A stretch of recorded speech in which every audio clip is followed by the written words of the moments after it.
Welcome back everyone. In today's video, we are going to continue our work in the city and I have two projects that I want to do. The first project that we are going to work on involves the trees along here because I've been looking at them and I think we could improve on this design.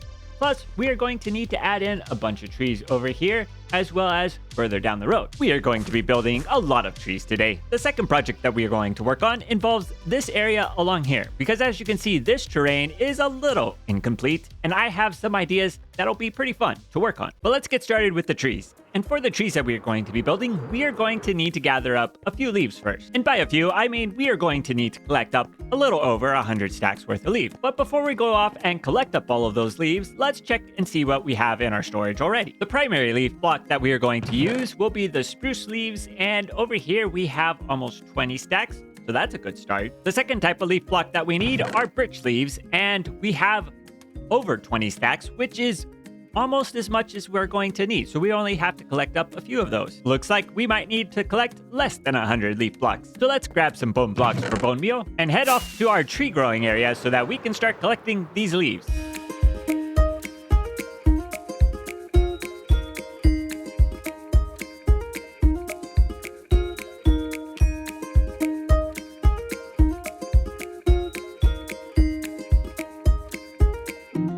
And we now have collected all of the spruce leaves that we are going to need, as well as some birch leaves. And I was able to get nearly 2 shulker boxes worth of spruce logs.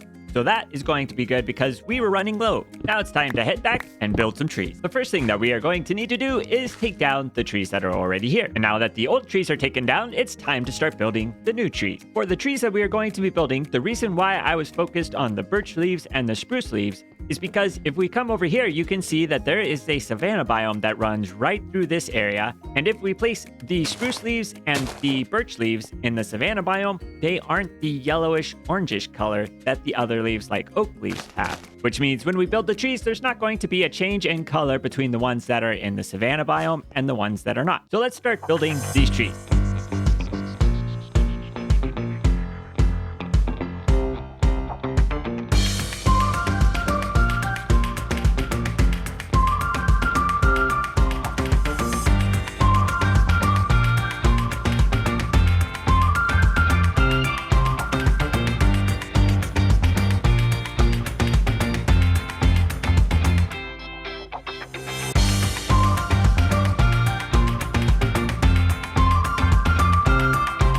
I've finished building all of the trees, and I've got to say, adding these trees in has changed the entire feel for this area. Taking a look down this street, you can see the trees peeking out in between the towers, and that was not there before. And take a look at this street. Adding in all of these trees over here not only is a lot better, but having both rows completed just makes this entire street feel completely different. In total, I ended up adding 35 trees to this area, and that is a lot of trees. But it is only the first part of the projects that we are going to be working on today, because we still have to do the second project, which is fixing up this area right here. For this next project, we are going to need to put away all of our tree resources and get out a bunch of cave resources. So along this border of the terrain that we've been working on, there is this river that goes all the way around and ends up in the lake over here. And while I was building the nether portal, I had an idea about what to do with this river that would incorporate it into what we've been working on with the city without just covering it up and pretending like it wasn't there. So we are going to turn this into an underground river, and there's going to be a cave entrance right here where it goes out into the lake. And then as we wrap around the corner here, we will take the river all the way around here, and there will be another cave entrance right about here. So I think what we're going to start with is getting a framework set up for the cave. And by building up the framework first, that'll give us an idea of the shape that we are working with. So you can see some of the arches that I've already created, and I'll go along and put in a few more all the way through the river. I finished filling in the arches, and you can see with some of these places we have this larger area and it's more of an open room. What we need to do now is start filling in the gaps between the framework that we've already put in. As we are filling in this space, it's going to be mostly a rough outline because we are going to still need to add in a bunch of details if we want to make this feel like a natural cave. but even as a rough outline, you can already see what we are going for. I ended up using about 4 shulker boxes worth of stone to create the structure that goes over this river, and I'm really happy with how it turned out. But there are a lot of little details that we could add to really make it feel like an underground river. The first thing that we need to do is add a little bit of texturing to the walls because right now it's very plain and boring. And one way that we can fix that is by adding stairs and slabs to help smooth out the angles and the corners in the walls. And we can go through and replace some of the stone with things like mossy cobblestone or cobblestone, and that'll add a little bit of color as well, which will then give us a finished product, something like this. So I'll just have to do what I did here all the way through. This could take a little bit of time. I better get started.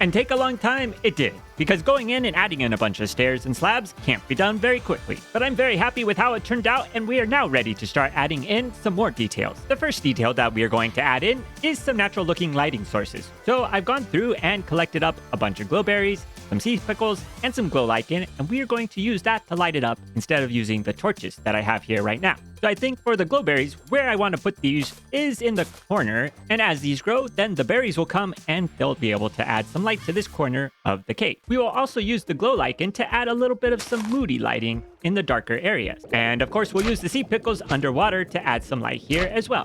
The cave is now looking all nicely lit up, and I think the next thing that we need to do is start adding some features to the cave to make it interesting and worth coming down to take a look at. Starting with this room here, and I've been thinking about what we could add, and I have an idea, but it's going to require going and getting some different types of blocks. So I think we should get some crying obsidian, which should be right here. We also should probably grab some purple blocks, and I think the best ones will be to do wool, which, if I can remember where it is, getting close, there we are. Here's some purple wool, and we should probably grab some purple glass, which should be right here. I think I also want to grab some end rods, which will be right over here. All right, so what we need to do now is find the center of this area to be able to start building what I want to put here. And let's see, what if we take one of these blocks and put that up here? How does that look? Does that look like the center?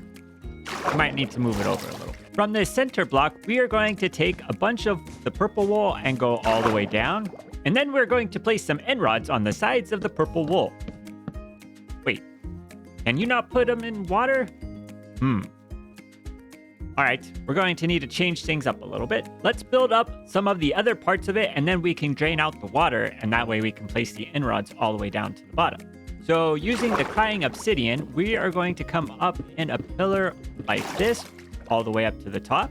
Then we are going to add some glass blocks right along here, and then we can start draining out the water in this spot. And we now have the end rods going all the way to the bottom. Now we need to build the exterior structure that's going to go around this. And for that, we are going to use some deep slate brick blocks. Then between these two circles here, we are going to fill in the space with some deep slate brick wall. And now it's time for some more crying obsidian. And then in between the crying obsidian here, we are going to place some purple glass paint. And with it now completed, we have a focus for the room. And if we turn shaders on, it adds a nice bit of color. Speaking of color, I think we will add some coral fans to this room here. It's now looking much more colorful in here, which I think is an improvement. To finish off this cave, we need to do something about the entrance to tie it into the landscape around it.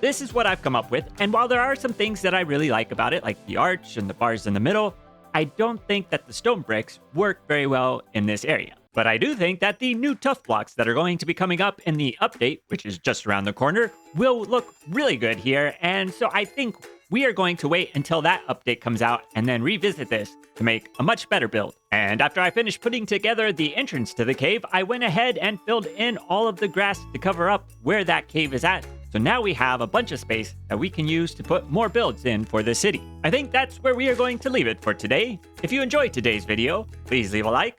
If you want to see more, please subscribe. And until next time, see you later.